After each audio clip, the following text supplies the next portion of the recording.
Madrid et 9 communes voisines sous cloche. Depuis ce vendredi soir, les 4,5 millions d'habitants concernés ne peuvent plus se déplacer que pour des raisons de première nécessité comme travailler ou étudier. Ils pourront en revanche circuler librement dans leur ville. Un bouclage partiel imposé par le gouvernement est destiné à freiner la propagation du coronavirus dans la région la plus touchée d'Espagne.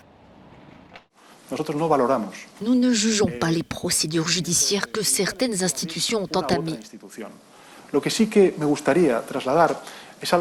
que je voudrais transmettre, c'est ce que j'ai dit dès la première minute où nous avons commencé à gérer l'urgence sanitaire découlant de cette pandémie. C'est que toutes les décisions prises par le gouvernement espagnol sont fondées sur des critères scientifiques. En France, un week-end de sursis pour les bars de Paris s'approche banlieue. Le gouvernement se laisse jusqu'à lundi pour décider d'une nouvelle fermeture. Celle des salles de sport est injustifiée pour ces manifestants.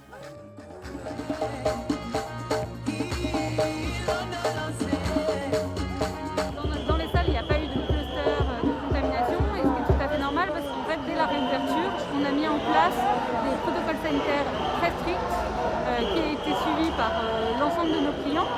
Donc pour nous, il n'y a pas de raison de laisser ces salles fermées. Quant aux restaurants, ils espèrent pouvoir rester ouverts en renforçant encore leurs protocoles sanitaires. Brassard noir et casserole à la main, des restaurateurs français se sont mobilisés vendredi comme ici à Bordeaux. En Grande-Bretagne, les restrictions s'étendent au nord-ouest de l'Angleterre. Dans cette région d'1,5 million d'habitants, interdit de se rendre au domicile d'un tiers. Il est également recommandé de ne pas assister à des événements sportifs ou d'entreprendre des déplacements non essentiels. Des mesures plutôt bien accueillies à Liverpool.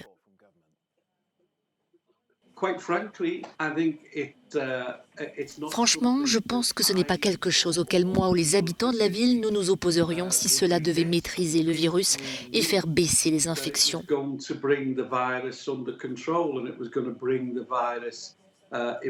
Ce qui préoccupe Liverpool, ce qui me préoccupe en tant que maire, c'est le fait que les entreprises de la ville, les bars, les restaurants, les hôtels ne reçoivent pas le soutien financier que nous voyons dans toute l'Europe.